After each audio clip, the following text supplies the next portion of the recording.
Hey, what up, everybody? I was about to call it a night, but a buddy of mine said that, hey, you got to check this film out.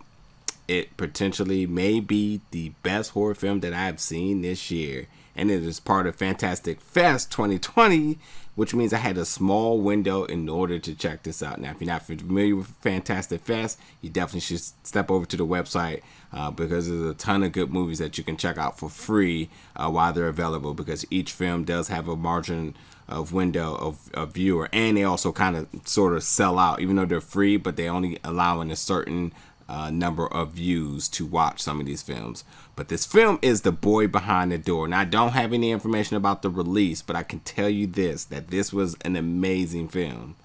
I gotta really, because I just watched it, I really gotta put into perspective what I say is the best horror film I've seen this year. I don't think so, but like, it was damn good. It was damn good. But let me break this all down for you really quick. So like, this was one crazy night for these two kids. These two kids, Kevin and Bobby, who are best friends.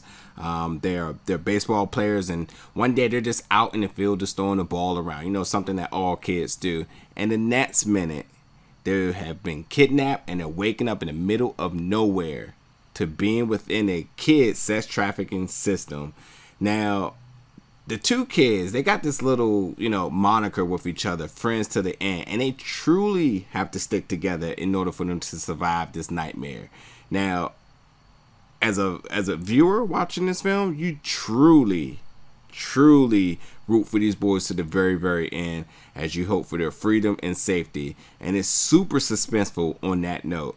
And not to mention, like, these two kids do an amazing job in their performance. Like, very, very, very strong performances. Really channeling their youth psychology, which makes it really authentic. And what I mean by that is because, like, you have to remember, especially when a horror film, especially when you're an adult, you're looking at characters and you want the kids to do what you would do, but you have to remember they're kids. So the fact that they're actually doing a lot of naughties and very I say unwise, not stupid, but unwise decision making that's going on here is truly on par with what a kid would do. So like the youth psychology that's being used within these characters that these actors are doing is just truly remarkable. It's an amazing job, and it's easy because it's truly who they are. Like, it's authentic for them, but it's not always a guarantee. I've definitely seen more of the younger generation of acting, and they kind of forget the idea that they are young. So playing a young character should just be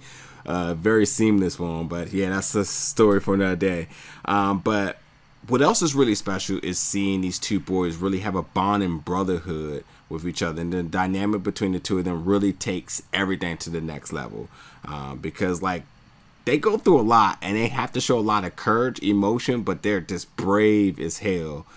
So you just see all types of emotion as this, like I said, this horrific night for the two of them really takes its viewers on like a crazy adventure.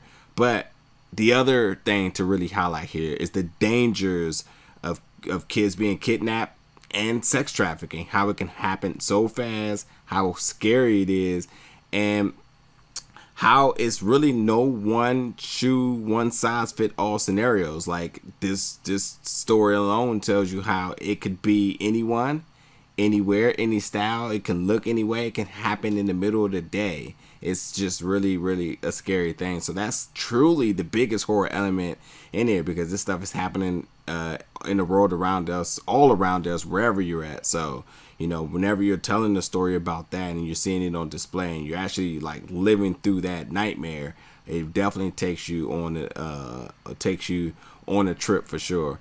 But almost nothing about this film feels indie to me. Like, the production was good, the cinematography was good, the score was good, very chilling and creepy. Just everything was good. The performances was good. I have no flaws in the film production aspects of this film. It just all came together really good. But I really cannot identify anything to say it felt like an indie film. So I don't know.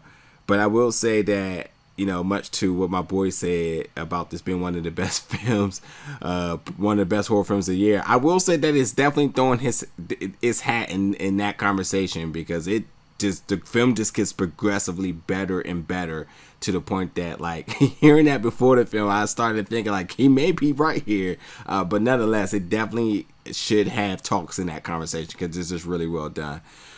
There's tons of scenes that will make you jump, tons of scenes that will make you cringe, some that may make you scream. I mean, like, literally, you're going to get all types of reactions here.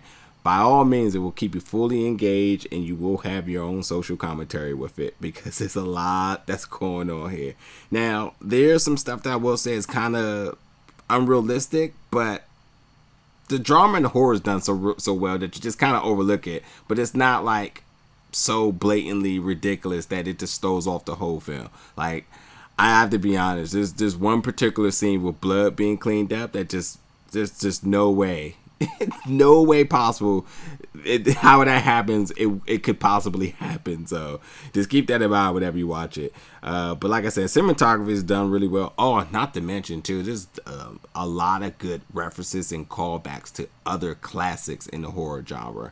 I mean, one particular scene is truly, it probably could be side for side sort of shot like how The Shining was, with the axe through the door. But there's some other things that you'll see. So anyone who's big into the horror genre, you're definitely going to find a lot of similarities to other films and classics in that genre.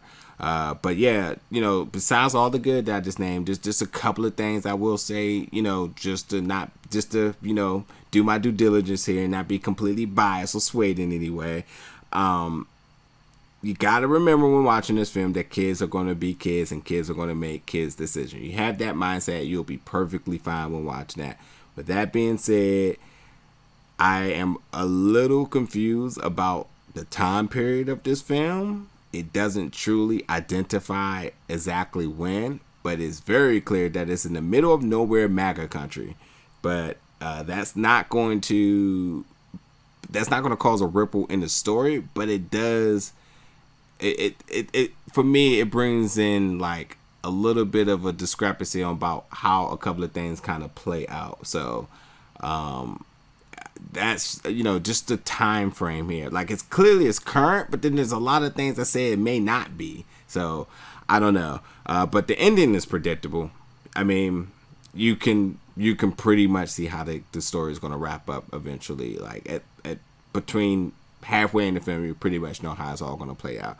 But overall, I think the film was very good. Like, this is a film, whenever it comes out, I would definitely keep an eye out for this. Start tracking this, because when it does release, you will absolutely enjoy this. I have no information on when it is, but I do know that the boy behind the door has all the social medias running. So Facebook, Instagram, Twitter, give them a follow, and then you can keep up with all the latest news, information, and updates.